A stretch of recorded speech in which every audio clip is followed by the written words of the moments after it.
All right. Okay, ladies and gentlemen, we are rolling into another episode of the Candace Owens Show. We get in trouble for a lot of things on the show, but I would say the blowback is the swiftest and the hardest when it comes to discussing transgenderism. I have made myself an enemy of the transgender lobby, and I stand by my claims that I believe this lobby is vicious and it's dangerous, particularly in the ways that it impacts children. Here to discuss this with me, I am honored to be sitting across from Walt Heyer. He is a public speaker and the author of a book entitled Trans Life Survivors. Walt Heyer, welcome to the Candace Owens Show. Candace, thank you so much for having me on. I'm thrilled to be here to be able to talk about this very important subject. I mean, so you and I got in touch. I had done the episode with Abigail Schreier, and her and I sort of discussed what's really going on, which most parents aren't aware of in the school system. Right. And in many cases, they're sitting across from children, and teachers are telling children that they can pick their genders. And this as a point of confusion in what it does for a child, I find it threatening. I find it threatening to me as someone who's going to have, hopefully, God willing, have children of my own someday. And I think that if we don't get in front of it, it's going to be very dangerous. So you had contacted our show, and what was the impetus behind you contacting us? Well, somebody had written me that had watched your show, and you were interviewing somebody that said, you said, boy, I'd like to interview somebody that's been through this and gone back. And so they sent me an email and says, get a hold of Candace right away because she's looking for you. And so that's when I contacted your producer, and we got together, and that's why we're here today. So you lived your life as a trans woman. How many years? For 8 years. 8 years. That's a very long time. And how old were you when you began to transition? I was in my early 40s. Oh, okay. Around 42, and then I began to detransition at 50. Okay. So I want to start from the very beginning. Sure. So I will play the person that has all of the arguments on the left, right? Sure. So children, they say, do not have a gender. There is no such thing. It's a made-up concept. And you should wait for the child to decide, not based on their biological body, but based on their mind, whether they are male or female. Did you grow up in a household where that was encouraged? Well, in the household that I was in, my mom and dad encouraged, our natural genders, but it was my grandma, when she was babysitting me, that somehow we got involved in this whole thing because she made dresses, and I became curious about this idea of her making dresses. So she made me a purple chiffon dress, and then she began to affirm how cute I looked. How old were you? I was 4. 4 years old. And so this affirmation process, which, as a 4-year-old, you don't know. I mean, it's grandma, so it's got to be okay. And so when you have an adult encouraging you and nurturing you along in this way, you don't realize that this curiosity that you have as a child is also a quiet curiosity, because you're really trusting the adult to guide you, to nurture you, and give you good information. I didn't realize what grandma was doing was going to be very destructive later on. So the consequences of her affirming me became very destructive. I think it's actually evil, and it's child abuse to indicate that you can change genders at such a young age. And I'm speaking from 74 years of experience. So it's not like I came to this and just came to this conclusion. I've got 74 years to develop this idea that we're talking about. I want to pause there and talk a little bit about what you just said, the affirmations that come from adults, because I tell people this all the time. I nannied throughout school, and the things that would come out of children's mouths, I mean, they're wildly imaginative. Everything can be their reality. And our job as adults is to tell them that it's not. And I had a young girl who was 3, so about the same age that you were, and she was convinced she was a mermaid. Yeah. And I fortunately did not then turn to her and say, you are indeed a mermaid. You stay in that bathtub and you swim around. And she'd cry if she had to get out of the tub, because she really felt that she was a mermaid. Who knows where she got this idea from? Right. But our job as an adult is to make sure that kids know the difference between reality and something that is just within their imagination. And there are so many examples. She had a younger brother. If you leave shoes on the ground, female shoes have heels on them. Curious kid He's going to stick his feet in those heels and start walking. So it's interesting that we've suddenly arrived into a society where people say, well, no, pay attention to that. That kid is actually, he has the authority to dictate that there's something else that he wants at the end of that. So your grandmother made you a dress. Right. And you were 4 years old. Yeah. And so then that whole thing began what today they would call gender dysphoria, but it's really just child abuse wrapped up in a purple dress that she made for me. And that confused my idea about who I was. You actually introduce gender confusion or gender dysphoria. You're not born with it. You're not born with a different brain. You're not born in the wrong body. All people are at conception, their gender and sex are fixed. After that, then adults play with this idea, and that's what Grandma was doing with me and confusing me. So that idea planted in my head, it really upset me. I mean, I'd go to bed at night wondering, should I have been a girl? What's wrong with me? And so, this is in the 40s, Candace, before they even had the term gender dysphoria or any other term, transgenderism. I was dealing with this all on my own. But the key thing here is that not only is it's child abuse in its results, because my uncle, who found out by the time I was about 7 years old, my parents finally found out what Grandma had done, and I was taken out of Grandma's house, and I wasn't allowed to go over there anymore. But once my uncle realized that I had been wearing a purple dress, then I became his opportunity to be sexually molested. He started sexually molesting me because of the purple dress. Wow. So if you realize that what Grandma did was child abuse because it resulted in me being sexually abused. And it was wrong to even indicate that I could change genders because it's categorically impossible. Wow. So this is actually another component of this. Recently in the news, there have been a lot of stories where this transgender movement has allowed for a lot of situations like this, whether it's sexual assault, sexual abuse, that it's happening to minors. And they're saying now, hey, if you can change your mind, you can decide that you're a woman and you're a grown man. Well, that allows that grown man to go into female bathrooms and to have access. And there was this case, and I believe it was in Canada, where a man who hadn't even gone through gender reassignment surgery was demanding that females, wax his private areas. Yes. He was demanding that. Right. And then it turned out, and now he's being accused of pedophilia. He had been messaging some younger girls. So that, for me, is, for you to say that this led to your eventual molestation is very, very alarming and scary for me, because it's indicative of something that we're seeing happen right now, and the media is largely ignoring it.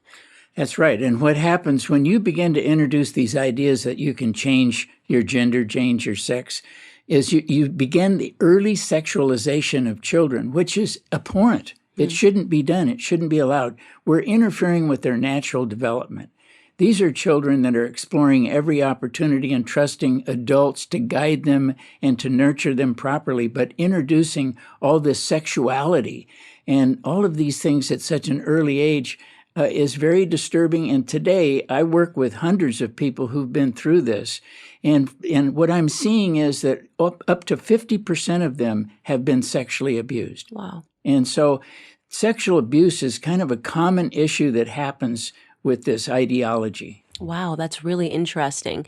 So my question then is, were you spending the majority of the time at your grandmother's house when you were a kid? Is that what was going on? Because you said your mother didn't know that she was putting you in this purple dress. Right. So my parents loved to go camping and fishing, so they would drop me off at Grandma's house, and they would go away for the weekend quite frequently. So this began to develop over time. So I was 2 years into this cross-dressing thing before my parents found out. I became so interested in being affirmed in that purple dress. I mean, I wanted to be affirmed. And what young child doesn't want that affirmation to say, wow, you look great, you're this, you're that.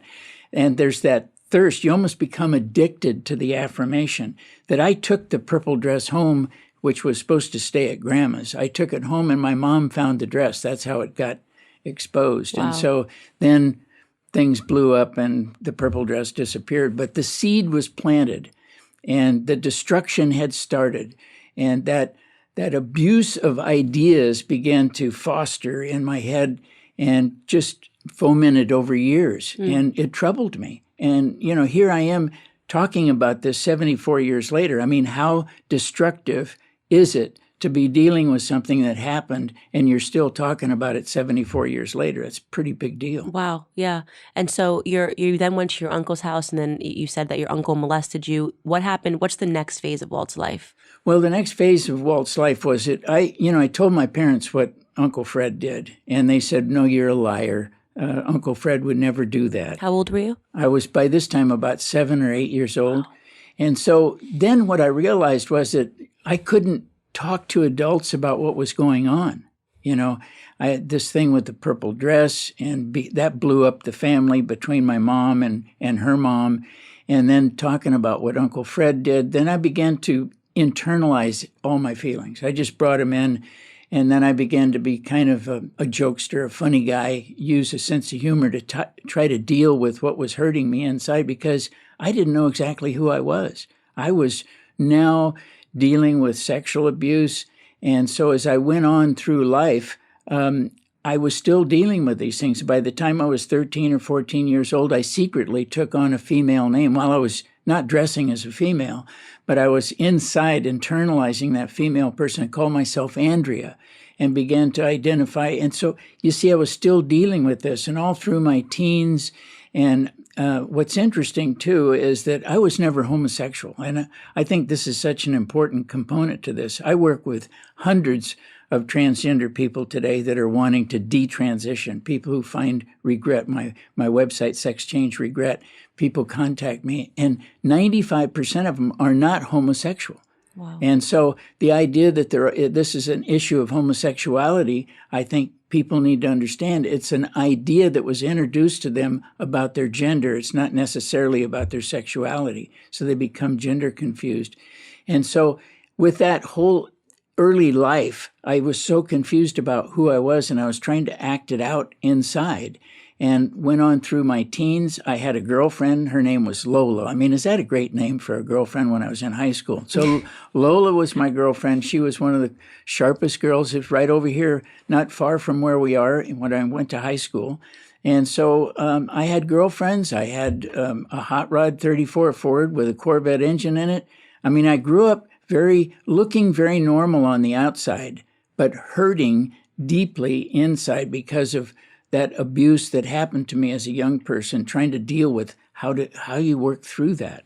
This is interesting as a philosophy, the idea that the transgender movement is really a Band-Aid for something else. And many people that find themselves in this trans space are really hurting in a different regard, but they don't have an opportunity to address that hurt, because externally now we have a world that is telling them, yes, yes, yes, this is what you are. It's okay. There's a home here. And anybody that has the audacity to speak up and say, wait, hold on a second. These are big decisions that we're talking about gets attacked. And that's why I say the trans lobby is, and I say this is plausibly the most vicious lobby that is out there right now. They take down reputations. They want your job. If you even ask a question, a simple question, right, like, should children be transitioning? Is there maybe something else going on here? Yes. And, you are so right about the Band-Aid. Every single person that I've worked with over the last 10 years, 100% of them can identify the issue, the time, the hurt, the pain, the loss that caused them to not want to be who they are and begin to identify as a different gender. Right. Every last one of them, they can articulate that. They can tell me what happened. Right. And so in that regard, it becomes a mental disorder, which is what I say, and I get killed for this, but it's the same as post-traumatic stress disorder. I mean, something happened to you, and this is how you are dealing with something that happened to you. And unfortunately, we're not able to treat that or to assess that plausibility when you have people that are not allowing it, and in a society that culturally is saying no. And it's bizarrely hitched its wagon to the LGB movement. And I can't figure out what being lesbian or gay, which is really a sexual preference, has anything to do with gender dysphoria. Well, it doesn't. And the fact of the matter is these individuals, like you say, there's a word for it. It's called comorbidities. And they either have body dysmorphia. Say this again. I actually don't know this word. Yeah. I love to learn. Comorbidities, which means that they're identifying them as being gender dysphoric. But underneath that is actually body dysmorphia, dissociative disorder, bipolar disorder, schizophrenia, some other issue is generated. They've been sexually abused. Something has happened to them, and you are so right to use the word Band-Aid, and because that's all it is. It's a Band-Aid over some hurt, and it's a way to escape, and this is where the dissociation comes in. You don't want to be who you are, so you attempt to become someone else, and you don't want to be who you are because you got hurt. Something happened to you. And every case is different, but so many of them deal with abuse that we can't ignore the fact that these individuals who are struggling deeply need good psychotherapy, but yet the opposition wants to take away the opportunity for the people to have access to psychotherapy, the very thing that would actually help them prevent an unnecessary gender change surgery and hormones that I went through. Wow. This is so important. So let's go back to high school. So you've got a girlfriend, you're living externally, you're living a very normal life. Absolutely. Internally, there's a lot of conflict going on. Right. What happens next? Well, then I told Lola Joy Phipps, I said, I'm struggling with these issues. And there was another opportunity for me to see how that was going to work in dealing with telling somebody something. Well, she let me go. So I realized that I couldn't talk about it to anybody. So I couldn't talk about the sexual abuse. I couldn't talk about the purple dress. Now I can't talk about what I'm struggling with. So I ended up eventually getting married. I was an executive for American Honda Motor Company. I actually worked on the Apollo space mission, so I wasn't a complete buffoon. So I was associate design engineer working on NASA specifications for many years, and then went on to work in the auto industry. But I was still struggling with that purple dress, with the abuse that happened to me at 7. I had not had the kind of therapy that I needed to deal with those issues. And so I was married, had 2 children, began to use alcohol and drugs to try to cope with that. Now I've got a great job at Honda, and the drugs and alcohol are catching up with me. And so I thought the way to solve this was to go to a gender therapist. And so I went to one in San Francisco, and he was recognized as the #1 gender therapist in the country at the time. He was so knowledgeable. He was actually the original author of the WPATH standards of care that we have today. I mean, that's how renowned he was. And I went in and told him my story, that just like I'm telling you today. And he says, well, you have gender dysphoria or gender identity disorder, and you need to have hormones and surgery to resolve this. And I thought to myself, well, that's pretty radical. And so he said, but you need to come back next week and we'll talk about it. So I went back a week later, and he said, at the end of the session, he handed me a letter of approval to undergo gender reassignment surgery after the second session. And here's an authorization to get hormones. Now, this sounds crazy, right? That happens every day today. And that was in 1983. Nothing has changed since 1983 to today. Don't let them tell you that they go through some exhaustive psychological counseling, because it's absolute baloney. They just approve, affirm, give them hormones, give them surgery. It's an assembly line. Right. And so it hasn't changed. So, I'm married at the time, and I'm married for 16 years, and I told my wife what was going on, and we struggled with this as a husband and wife and with the kids. And I'm going, I need to deal with that sexual abuse. I need to deal with what happened as a child. And those abuses now are boiling up. By this time, I'm now 41, coming up on 42, and I didn't know how to resolve them. There's nobody out there. There's no Walt Heyer saying, watch out. There are comorbidities. There's issues you need to deal with. You really need therapy. And so without that context to be able to deal with these issues, I went ahead and started taking female hormones and started going through the process. And then once this process started, I was, this is 1983. It wasn't like it is today. You're dealing with internalizing so much of this. And so I had the affirmation from the psychologist who says you need this. I divorced my wife. In April of 1983, I underwent gender reassignment surgery at Trinidad, Colorado, and became Laura Jensen. Well, once Honda found out about it, they terminated me. They put all my stuff in a box. I was an executive. I was the national operations managers for the ports of entry. I had a great job. And they put my stuff in a box and waltzed me to the gate, and I was dismissed. I wanna go back to you saying that the doctor said, yes, this is what you need, and then you made the decision then to divorce your family. And because I had hit on that in an earlier episode of the show, which was that when all of society, people that you trust, right? You go to a doctor and you trust them to give you an assessment. You trust that they're the experts and that they're trying to help you and not hurt you. Right. And this is a big part of the problem with the transgender movement. Absolutely. And it's not that these parents are doing this in bad faith, right? No. Their kid says something and parents consult online. They go online, they make an appointment with their doctor, they go to the doctor and they say, I really want to help. I want to help my kid. My kid said this.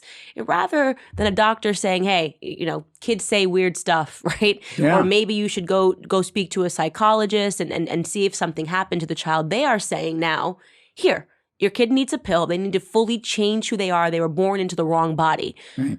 And you did this. This was the trust you had with your doctor. So you basically said goodbye to your entire life as you knew it and went through with gender reassignment surgery, which is, what was the prep up to that? Is there... There isn't any prep. They talk about you can question your gender. People should be questioning the psychologist and approving process. That's what they should be questioning. They should actually be going to people who oppose doing this and get a balanced idea of this. But they have now captured this entire audience. Once somebody gets the idea in their head that they're born in the wrong body, that this is the process, you need hormones and surgery. And what's so interesting about this, Candace, in 1979, there was an endocrinologist who had worked at a hospital at Harry Benjamin's own gender clinic in New York. And he had been working with 500 transgender individuals over a 6-year period.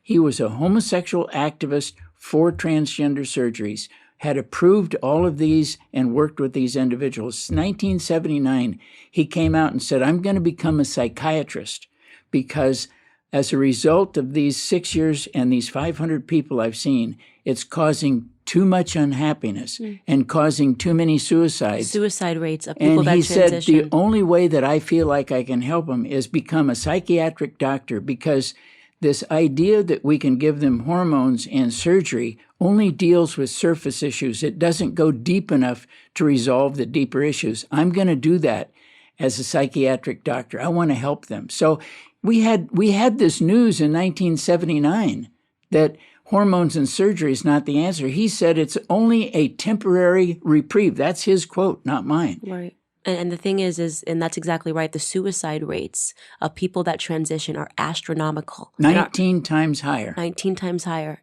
And our media ignores that. Yes. In favor of some virtue signaling idea that this is progressive, at accepting every idea and what a person is feeling, that's somehow progressive and going to help save the world. And Candace, they're even using the idea that you can transition people as a suicide prevention. They say this is a way to prevent suicide. It's nonsense. The actual surgical process, changing genders, is causing them to attempt and commit suicide 19 times greater than the general population. It is actually the hormones and surgery that is causing the suicides. It's not society. It's the lack of people digging into the comorbidities and looking at what's causing them to want to commit suicide. We know today that 90% of all suicides are a result of depression, and depression is never treated in this group. They treat depression with hormones and surgery. It's insane to treat depression with hormones and surgery, but that's what they do. The amount of hormones that you have to take is a lot, right? Right. How does that impact you? I want to talk about just the emotional state that you're in when you're taking so many hormones every single day in and day out. Well, the initial start before you undergo the complete change of genitalia and that sort of thing is that it has this kind of calming effect. It's almost like a drug. And I think you become addicted to that calming. And I think that's part of the problem. Not only is it unnecessary, but it begins to alter the way you think, feel, and behave and put you in this calming state. And for that reason, I think that's why Dr. the doctor I spoke about said, this is not good. We shouldn't be doing this, because eventually you wean down on the hormones because of the surgeries done.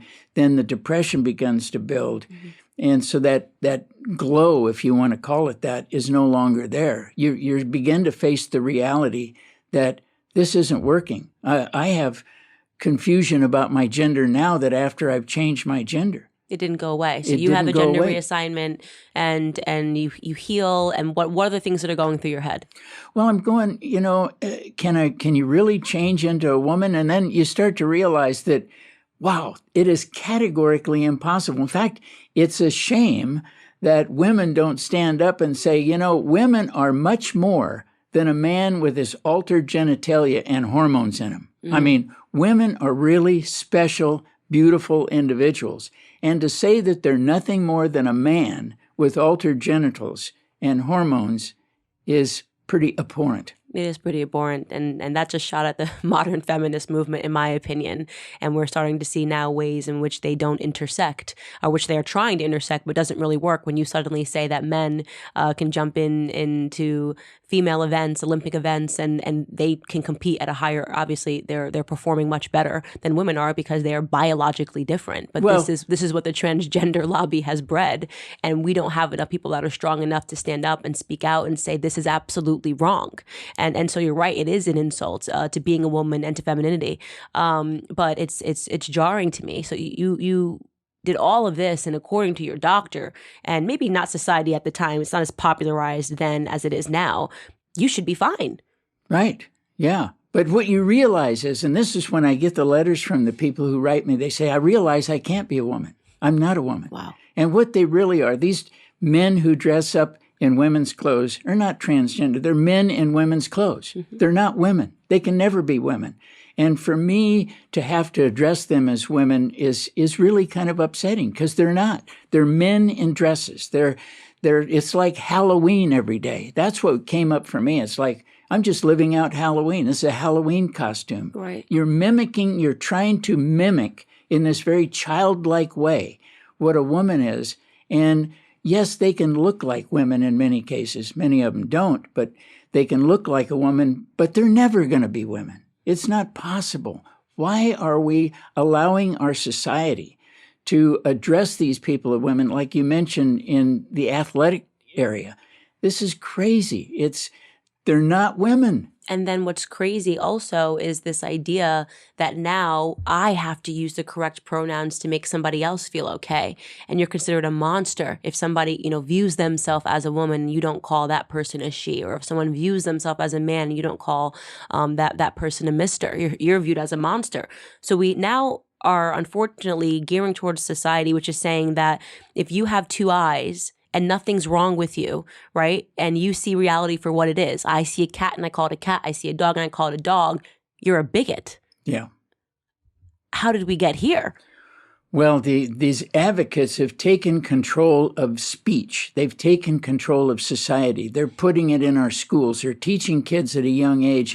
And, society, a healthy psychological society is built on families. And kids are the core of the next generation.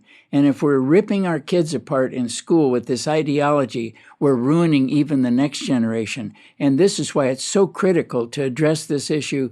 We should not be teaching children in school that they can change genders. It's not a vending machine for genders. This is a critical issue that needs to be removed from the school. LGBT material doesn't need to be in our public schools. Reading, writing, arithmetic is what we need in our schools, not LGBT agenda stuff. You know what? You just said a very important word, family. And this is what I have gotten at, and this has been a conclusion that I have drawn, that ultimately what we're seeing is this push to ultimately break down the family. The men think they're women. The women want to go out and act like men, and they want everybody to say, oh, this is normal, this is progressive, and they're destroying the nuclear family unit. And I think that even within that is what is the goal of that? Why are we seeing this push to destroy what was once considered a normal family? Yeah, I believe that, to me, it looks deliberate. I can't say it's deliberate. Right, we don't know. But it looks like it's deliberate to tear down every foundational part of society, and family and children are at the core of it. And you ruin this, you ruin everything. Yeah, it becomes chaos, and Yes. from chaos, you can see it allows government to grow, because that's what they're really demanding. They're demanding more governance in all of these areas, and things that once made sense. They're basically trying to confuse every single person that's there. And you said earlier, and I want to talk about that and address it, this over-sexualization of children is Yes. really bizarre to me. Yeah. The idea that we should be teaching children this stuff at such a young age, before prepubescent, and talking about this stuff is confusing to a child. As I've mentioned on previous episodes, there was a 2-year stint, I think 4th and 5th grade, where I wanted to be like the boys because they looked like they were having more fun. So I used to try to talk in a deeper voice. And when I used to go on and play recess, I would run around with the guys. I thought girls were so lame, and I'd wear baggier clothes. And then you know what happened? I hit puberty, and suddenly I thought the guys were cute. Fortunately, at that time when I was running around saying I want to be a boy, my mom didn't say shave your head and called me Michael. She didn't do any of that. It was, you're still Candace, you're a girl, you're going to grow up out of this tomboy phase, as I like to think of it as. And now we have an entirely different world, and it's really scary to see and to listen to the path that your grandmother put you in a purple dress, and you went all the way through to gender reassignment surgery and woke up one day, and how long? 8 years later. What were those 8 years like living as a woman? Well, some of it was good. I thought I was okay, but then there were those bouts of, you're really not a woman. I mean, in that quiet moment, you go, this is all kind of nonsense. And those are the moments where you come to this reality, and then you begin to question it, but you don't know what to do with it. You've got it, you've done it, and then how difficult is it to admit you made such a big mistake? You've just totally destroyed your life. Now, how do you rebuild it? And it wasn't until I was studying psychology at UC Santa Cruz and I cracked open a book where there was a study about a boy who became a girl in there, and I read the story, and what happened was his mother had died. He was very close to his mother. And he, they said, took on his mother's identity as a female so he would feel like he was still close to her. And the term that they used in the book for that was separation anxiety. And I thought, whoa, this is a psychological disorder. That was the turning point for me, looking at this as more of a disorder, and begin to look at what happened to me as being causal to wanting me to not be who I was and having an effect on my psyche.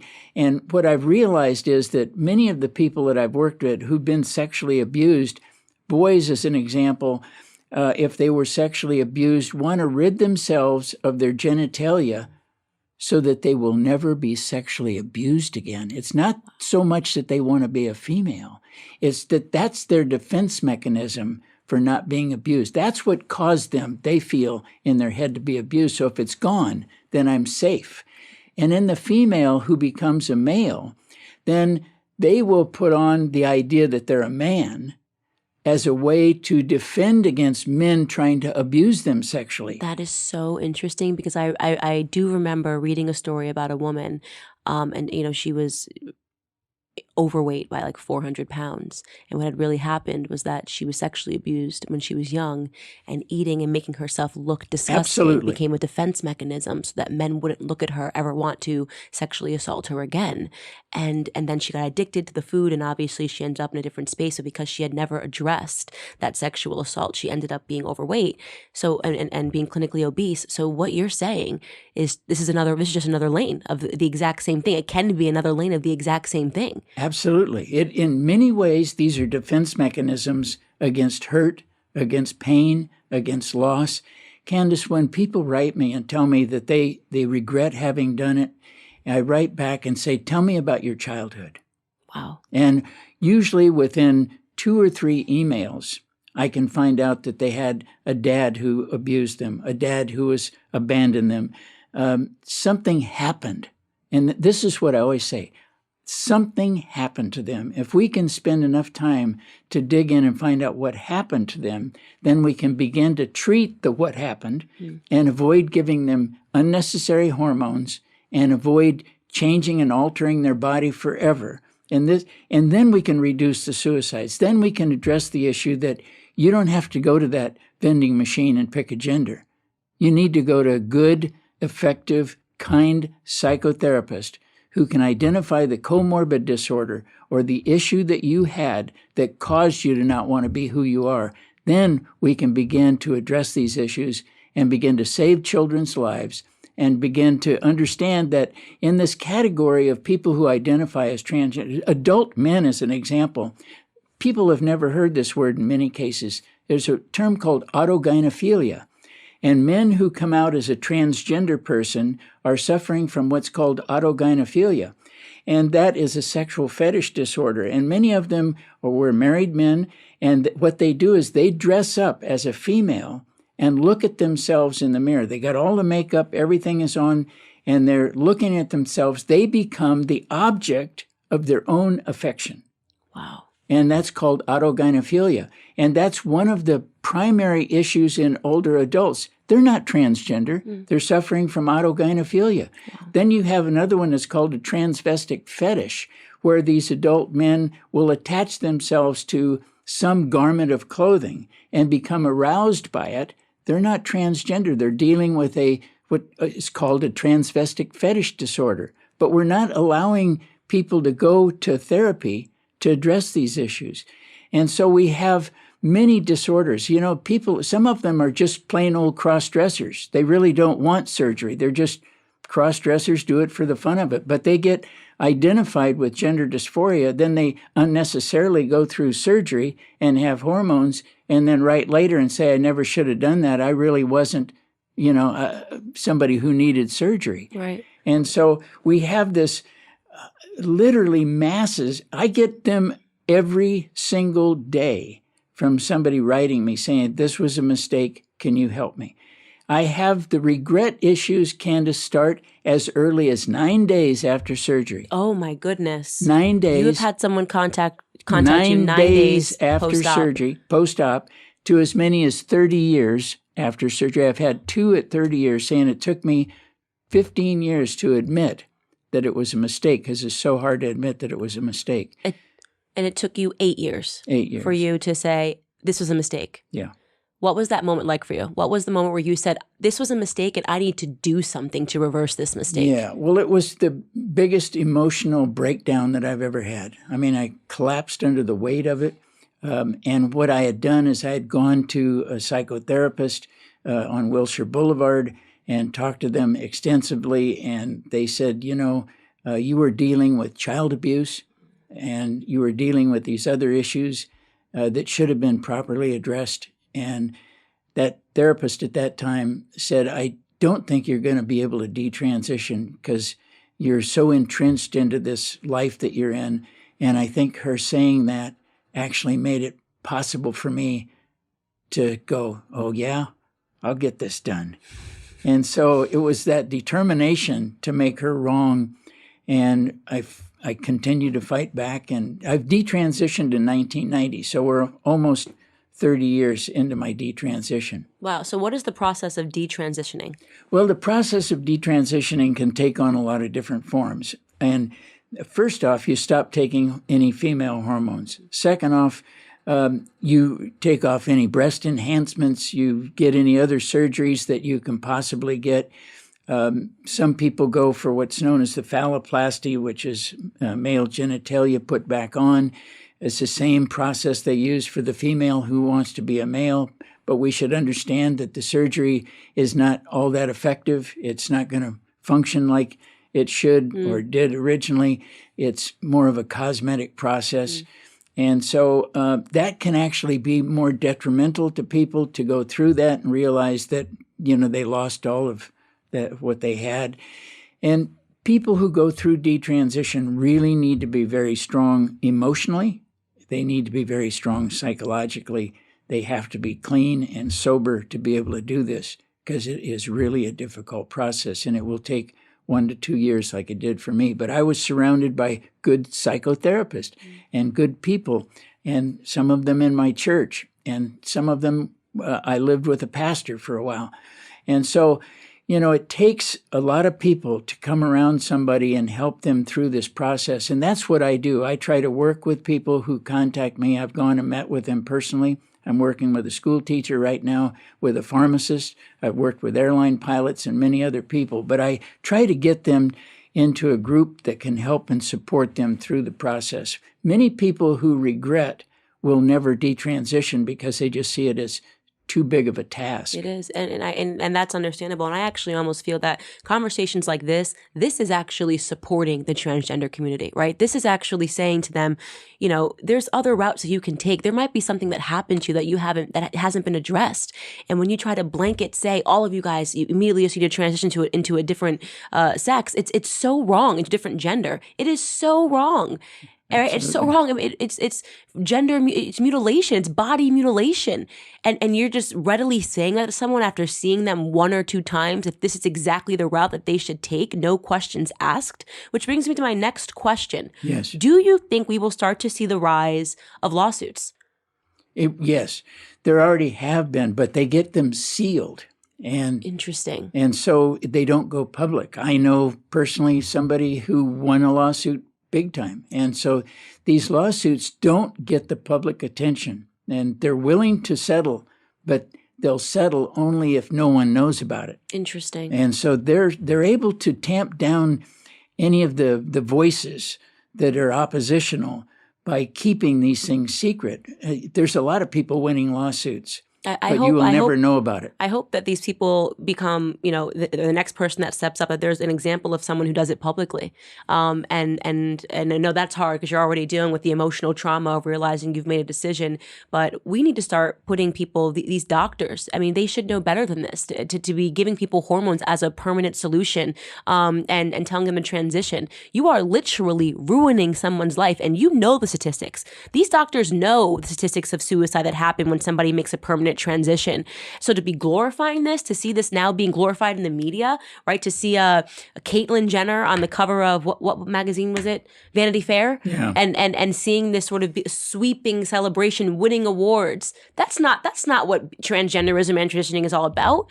We know that. We know that it's a struggle. We have statistics. We can look at the research and say, right. And yet it's being glamorized. Right. We don't know how Caitlyn's going to feel 8 years, 10 years, 20 years down the line. That's right.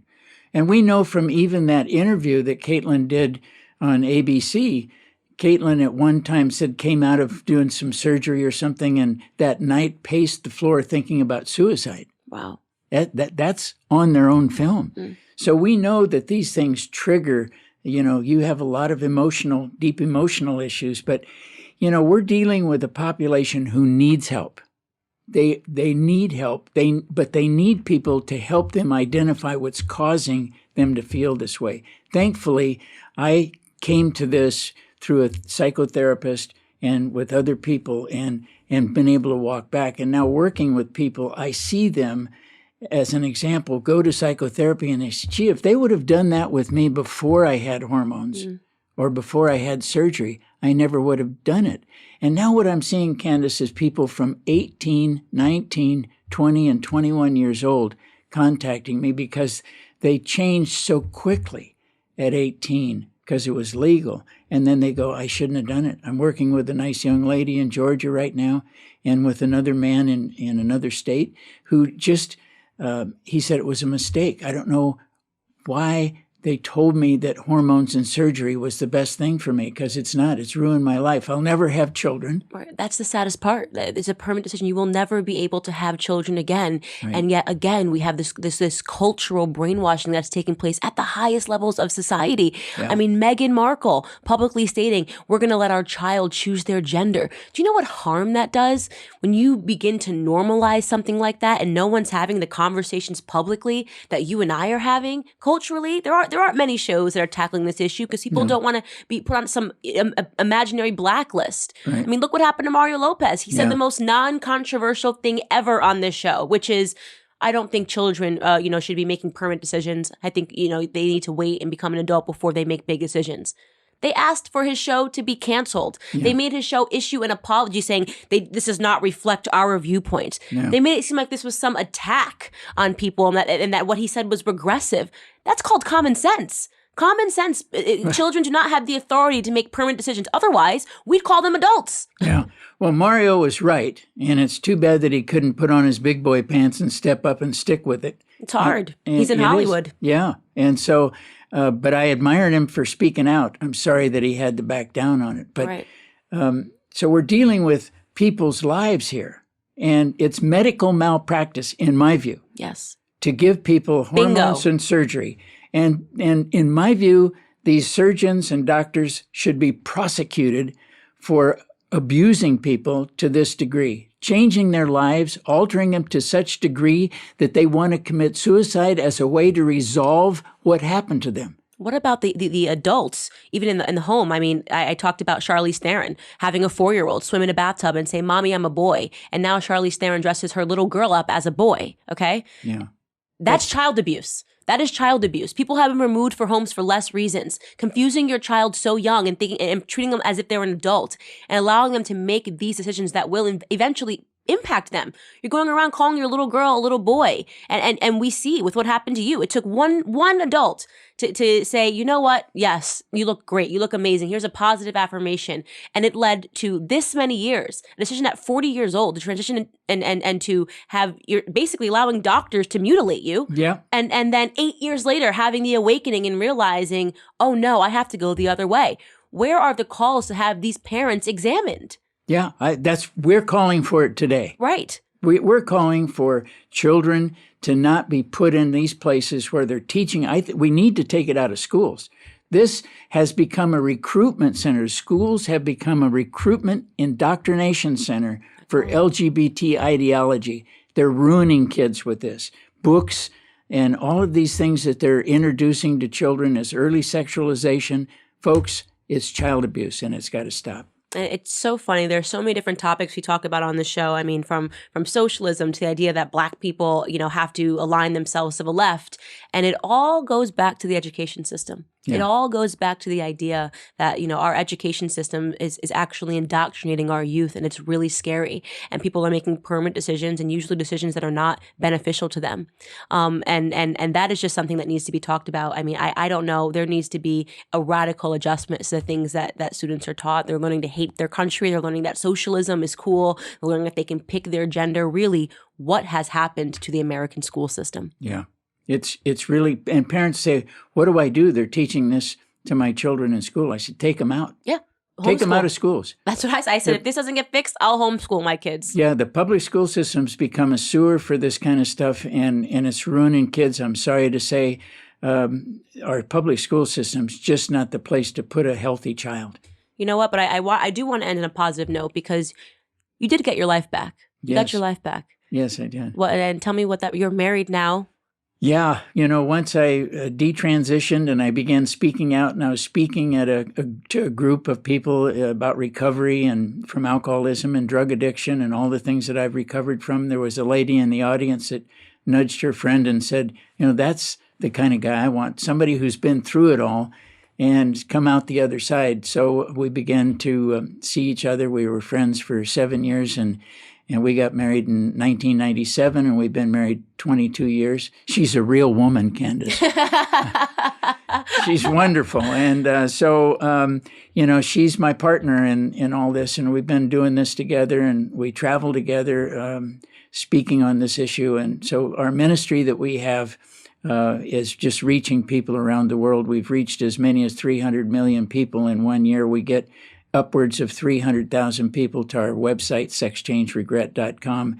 And we're committed to helping people who contact us who have regrets about changing genders to do all we can to help them in any way we can, whether they want to detransition or they just want a friend to be able to talk to them or guidance. So, yes, it's all positive, and we get to speak out and help people. And that is on a positive note. It is. And it can't be just you. I mean, I hope that your organization grows, because I think that there are a lot of kids that have these emotions that are not being addressed and things that happen to them in their youth. And I think it's much harder. I mean, for you, fortunately, there wasn't a society that was around saying, yes, yes, yes, yes, yes, more of this. And that is the society that we are in today.